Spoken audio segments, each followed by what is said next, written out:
In nomine Patris et Filii et Spiritus Sancti. Estamos então, caríssimos, no terceiro domingo, depois de Pentecostes, 29 de junho, incide a solenidade dos apóstolos Pedro e Paulo. Colunas, grandes colunas da Santa Igreja.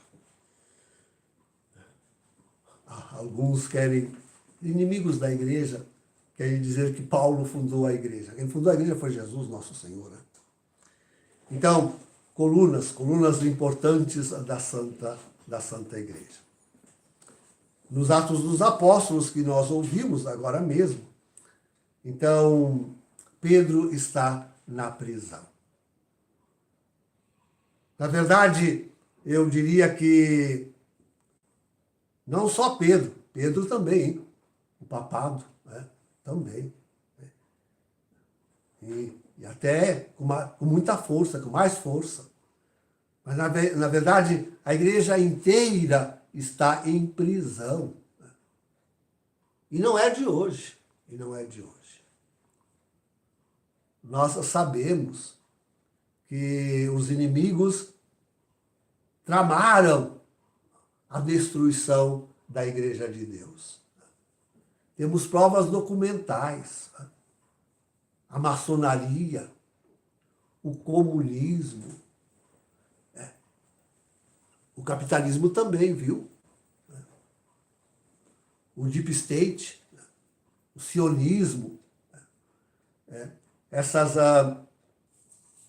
famílias que estão dominando o mundo, todos se voltaram em conjunto contra a Igreja de Deus e contra o papado. Eles sabiam, tinham certeza que sem derrubar o papado e a Igreja Católica, eles não conseguiriam um intento maléfico de extinção da humanidade, de escravização do homem, que eles estão aí lutando por realizar. Faz tempo isso, queridos, hein? Infiltraram falsas vocações dentro da igreja, né?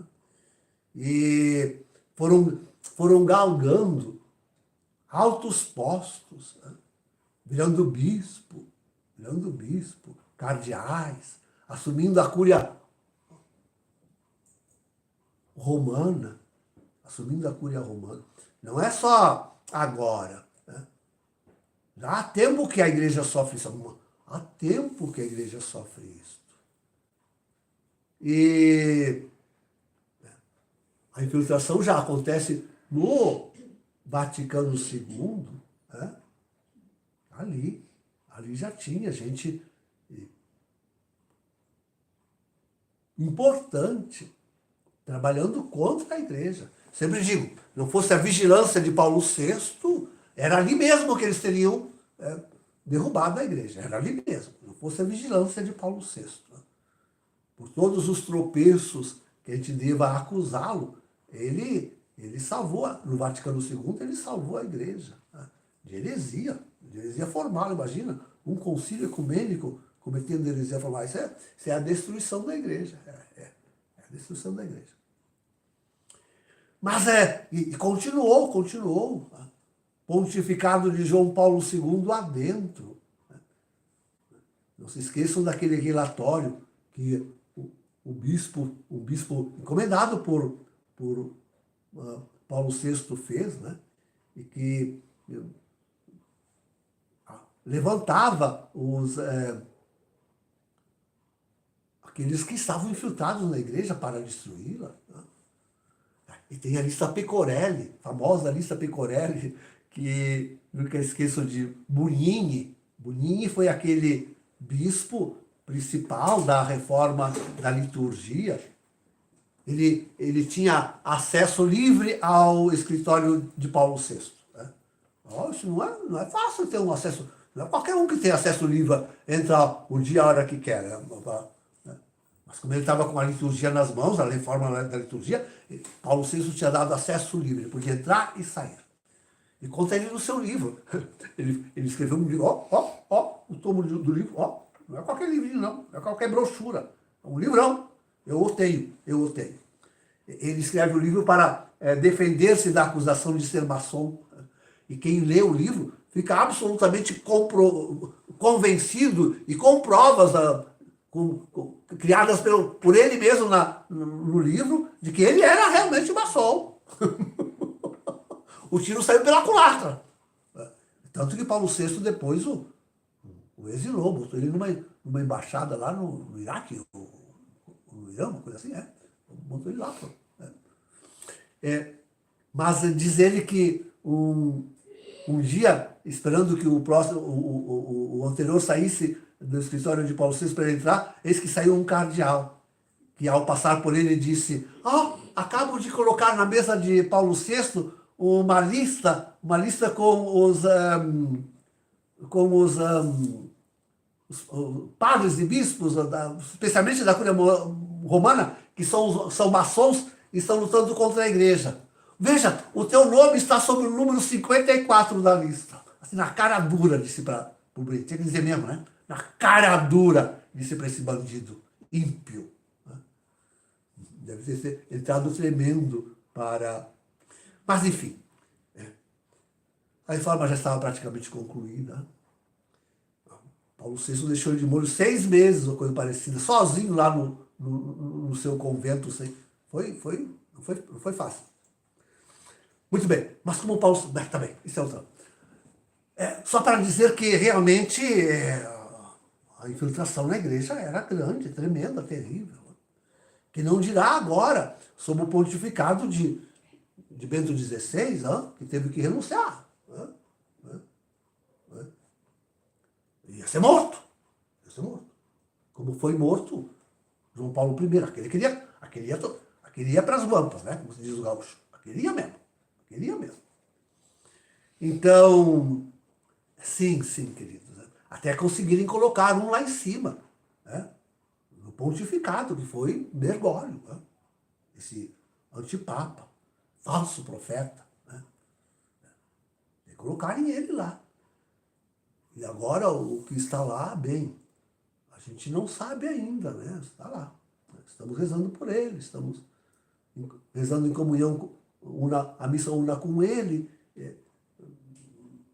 Já são 50 dias de pontificado. 50 dias já de pontificado. E ainda não tomou nenhuma medida. Nem vai tomar, né? Nem vai tomar.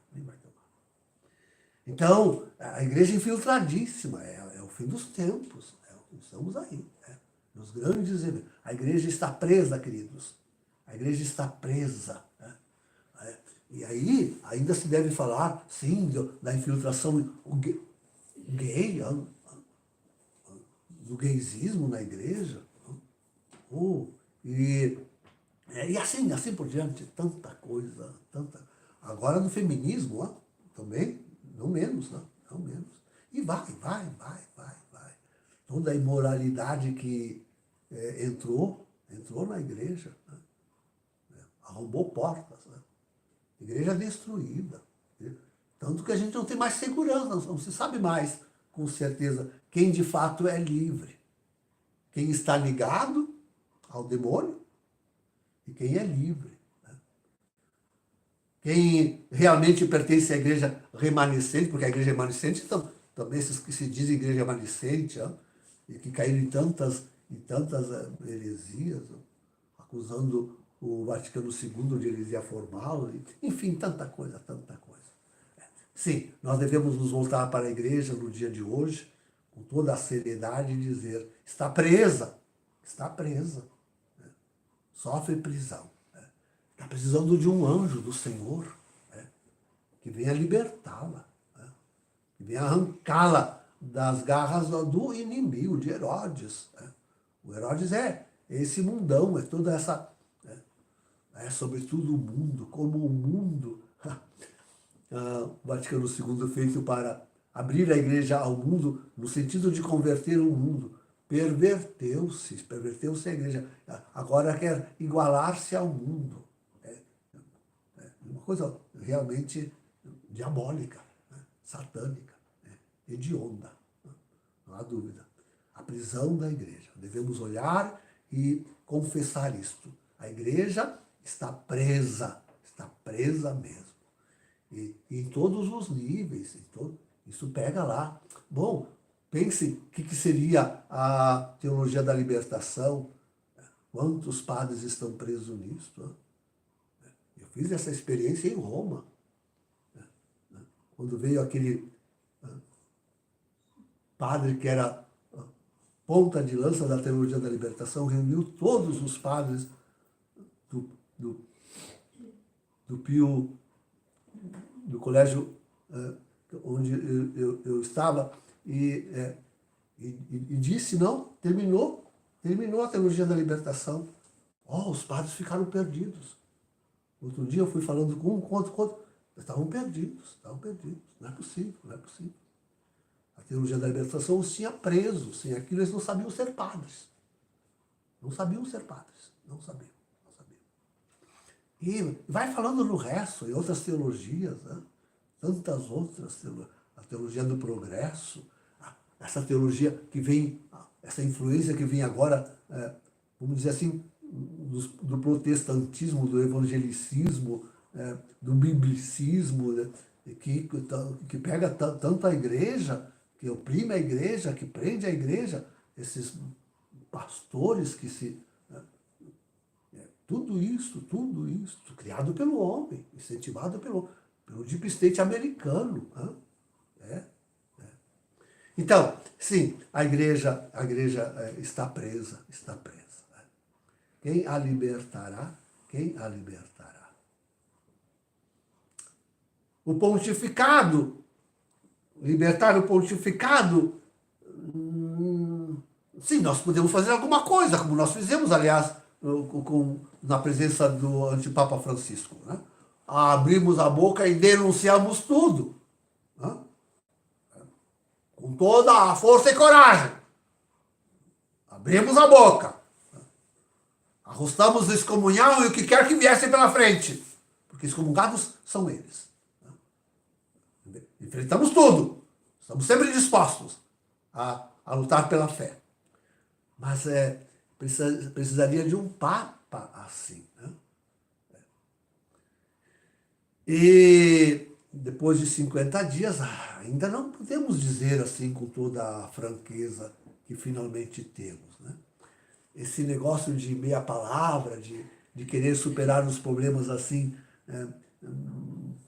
dizendo e não dizendo, falando e não falando, dando sinais de ser conservador, mas também de ser progressista. Essas coisas não funcionam com Deus. Com a igreja não se acerta isso. Com a igreja isso é sim ou sim, não ou não. Com a igreja essas coisas não se acertam. Então, sim, o que nós precisamos é disto. No papado, no cardinalato, no episcopado, no presbiterato. Nós cantamos esse canto bonito, hein? As monjas nos seus claustros, né? O colono lá no Cabo da Enxada, os pobres, todo mundo o que precisa é isto, a confissão que Pedro fez a Cristo. Hoje, no Evangelho, Pedro confessa a Jesus. Esta é a confissão que hoje tem que vibrar em toda a parte da igreja, desde a cabeça, desde o cimo, dizia Nossa Senhora em Fátima. Só que ela dizia que desde lá viria o decaimento da igreja. Mas desde o cimo, para soerguer a igreja, desde o cimo devia ser confessado corajosamente, distintamente, o Cristo, Jesus. Não tem outro. E devia vir abaixo, cardeais, bispos, padres, leigos, todo mundo confessando o Cristo Jesus, nosso Senhor. Hoje é dia de nós confessarmos o Cristo. o pensamento que me veio agora é este. O Romano Pontífice tem a missão de confirmar a fé da igreja. O que é confirmar? Confirmar é assim, ó. Eu digo, tu és o Cristo, o Filho do Deus vivo. E aquele que deve confirmar diz assim, isso mesmo, está certo. Mas quem diz a confissão sou eu. O pessoal acha que só Pedro tem que confessar? Não. Ele está para confirmar a fé, mas a fé tem que estar já em nós, em nosso coração, na nossa boca, que confessa e diz, tu és o Cristo, o Filho do Deus vivo. Toda a força, toda a coragem, toda a verdade, toda a realidade, que atinge, inclusive, a nossa vida mais particular, né? Toda a nossa vida. Então, ele confirma, mas nós dizemos a fé. E nós precisamos dizer a fé com toda a força e coragem. Hoje é dia de nós confirmarmos Pedro, né? Dizendo a nossa fé, assim como Pedro disse, né? Aí nós podemos confirmar o papado, podemos confirmar esses cardeais apóstatas, esses bispos desviados, esses padres cloacas, enfim, vai tudo. É assim. Né? Professando a fé, professando a verdadeira fé com Pedro. Com Pedro. Hoje é dia disso. Hoje é dia de nós firmarmos que nós dizemos a fé. Ela precisa ser confirmada, né, por aquele que representa a integridade da igreja, a totalidade da igreja. Né? Mas a igreja somos nós. E nós dizemos a fé. E dizemos a fé de Pedro. Em nome do Pai, do Filho e do Espírito Santo. Amém.